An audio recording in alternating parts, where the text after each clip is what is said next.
लोकसभा चुनाव की सरगर्मियां तेज हो गई हैं, तो वहीं बस्ती लोकसभा क्षेत्र के बसपा ने दयाशंकर मिश्र का टिकट काटकर पूर्व विधायक स्वर्गीय नंदू चौधरी के सुपुत्र लवकुश पटेल को अपना प्रत्याशी घोषित कर दिया। लवकुश पटेल ने बसपा के कुछ पदाधिकारियों के साथ सादगी के साथ नामांकन किया। लवकुश ने जनसंपर्क अभियान भी शुरू कर दिया था। साथ ही पार्टी के वरिष्ठ पदाधिकारियों एवं कार्यकर्ताओं से सामंजस्य बना लिया है। कार्यकर्ताओं में काफी उत्साह भी दिख रहा है। युवा होने के कारण इनके पास युवाओं की भारी भरकम टीम भी है। बसपा के केंद्रीय चुनाव कार्यालय पर प्रथम कार्यकर्ता सम्मेलन में सपा पर जमकर बरसे लवकुश पटेल। दयाशंकर मिश्र का टिकट कटने के बाद बसपा के टिकट पर लवकुश पटेल बस्ती लोकसभा से मैदान में हैं।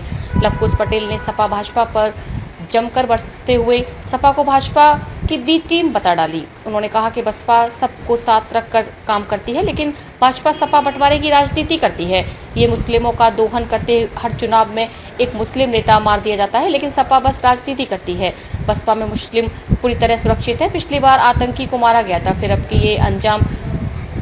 की ये आजम का नंबर है, लेकिन सपा कुछ नहीं कर रही, उल्टा बीजेपी को ही सपोर्ट करती है। लवकुश पटेल ने कहा कि भाजपा राज्य में सभी परेशान है। यदि कोई पार्टी बीजेपी को हरा सकती है तो बीएसपी ही हरा सकती है। सपा तो बीजेपी के बी टीम के रूप में काम कर रही है। चुनाव में बीजेपी हिंदू मुस्लिम पर चुनाव लड़ती है तो सपा की टीम के रूप में और बीजेपी को चुनाव जीतने में मदद करती है। कार्यकर्ता सम्मेलन के बाद पत्रकारों से वार्ता करते हुए लवकुश पटेल ने कहा कि अब तक सपा हो बीजेपी सब मुसलमानों के साथ धोखा करते हैं। हर चुनाव में कोई मुस्लिम पर राजनीति होती है, लेकिन उसका भला कोई नहीं करता, ये बसपा ही कर सकती है। उन्होंने कहा कि भाजपा का विकास बस कागजी है, हकीकत नहीं। बसपा जीतेगी तो विकास कैसे होता है सबको दिखेगा। सपा का नारा पीडीए और संविधान खतरे में है का नारा धोखा है, संविधान नहीं सपा खतरे में है। आइए देखते हैं रिपोर्ट। हुआ है क्या कुछ कहना उस संबंध? कार्यक्रम हुआ है, सबको बुला के मीटिंग की गई है, सबको समझाया गया है कि सब लोग अपने क्षेत्र में लग जाएं, इसीलिए मीटिंग बुलाई गई। अभी ये भी देखा जा रहा है बस्ती जिले में, आप बता रहे हैं कि पूरी तरह से बसपा निकल रही है और बड़े बड़े दिग्गज नेता भी जो है सपा और भाजपा से उतर रहे हैं, कैसे आप उनको हरा पाएंगे? आप एक चीज बताइए, मुझे समाज में जाके यही बताना है, मैंने जो अभी भाषण में भी कहा कि हमें जाके समाज में यही बताना है कि हमारे मुसलमान भाइयों का छल हो रहा है। हमें उन्हें जाके बताना है कि जब भी चुनाव आता है तो हमारे मुसलमान भाइयों की हत्या होती है, चाहे अतीक अहमद साहब की हो, चाहे मुख्तार अंसारी साहब की हो, और औरतों का ध्रुवीकरण बी पार्टी में हो जाता है, बीजेपी की बी पार्टी में। अगर बहुजन ही एक ऐसी पार्टी है जो बीजेपी को कभी भी ध्वस्त कर सकती है, तो इतिहास उठा के आप देख सकते हैं, समाजवादी और ये पीडीए का गठबंधन जो बना है, ये इनकी हैसियत नहीं है कभी ये भाजपा को चुनाव हरा दे। आज ये पीडीए बनाए हैं, दलितों का आरक्षण खाने के बाद ये पीडीए बना है, दलितों का आरक्षण खाने के बाद 2017 में आज सब संविधान बचाने चले। 2017 में जब एक बीजेपी ने एक्ट पास किया था कि एससी एक्ट खत्म किया जाएगा, बहुजन समाज पार्टी के लोगों ने सड़क पे उतर के उसको रुकवा दिया था। किसकी हैसियत है, कौन वो संविधान बदल देगा? ये सिर्फ बहकावे बातें हैं, चूतिया बनाने का तरीका है। बस हमें निकलना है और हमें बताना है कि कैसे ये दोनों पार्टियां मिलके हमारी भोली भाली जनता को चूतिया बना रही है। तो मुस्लिम के लिए जो हत्यारी है क्या ये बीजेपी पार्टी? बीजेपी क्यों, दोनों पार्टियों को मैं कह रहा हूँ ना, दोनों का ध्रुवीकरण हो रहा है। दोनों पार्टियां हत्यारी हैं, एक पार्टी नहीं है। एक पार्टी को आप कैसे कहते? क्या लग रहा है बस्ती में कौन निकल रहा है?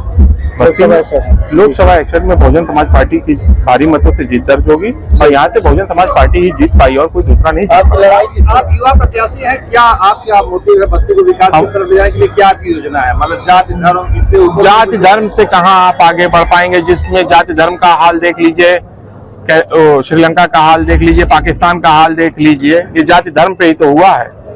कट्टरवाद जहां भी बढ़ेगा उसका सर्वनाश होना तय है। तो टिकट कटा है जिसका, उससे जो है कुछ लोग नाराज भी है। अरे सबको मनाया जाएगा, जिनका टिकट कटा उनसे भी बात की जाएगी, उनको भी मनाने की कोशिश। आपको मौके से क्या विकास करेंगे? तो आपके पास प्लान है?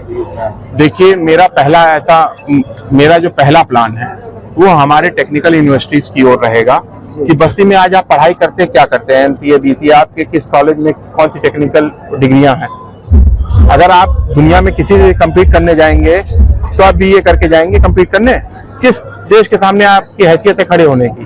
वर्तमान सांसद तो तरह तरह का विकास भी गिना रहे हैं, बता रहे हैं हमने। अब ये तो इंजीनियरिंग कॉलेज भी बनवाया और अब मेडिकल कॉलेज। जनता को तय करना है, जी। जनता देख रही है कहाँ धरातल पे काम हुआ है। जी। एम्स के नाम पे तो दुनिया देखती है कि एम्स बन गया दरभंगा में, वहाँ गड्ढे की खुदाई तक नहीं हुई है आज।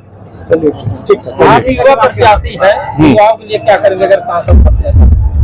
देखिए, मैं उनको पहले तो जो हमारी पूर्व की सरकारें हैं, उनको शिक्षा से विहीन रखी हैं और जो शिक्षा दी है वो भी बिल्कुल थर्ड क्लास दी है। अगर उनको उस लेवल की शिक्षा मिल जाए तो आज हम किससे नहीं कम्पीट कर सकते हैं। क्यों हमारे युवाओं को बाहर जाने की जरूरत पड़ती है और जाके वो वहाँ के लोग वहाँ के ही होके रह जाते हैं।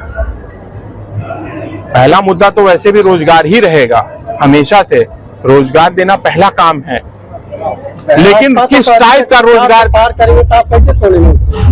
अब कहने को तो मैं 2 लाख वोट से जीत रहा हूँ, अब बताइए आप कैसे तोड़ेंगे इसे। कहने को तो मैं भी कह रहा हूँ बस्ती से मैं 2 लाख वोट से जीत रहा हूँ, मानिए इसको भी मानिए, 2 लाख से जीत रहा हूँ, इसको मानिए भी ना, आप पूछिए जाके।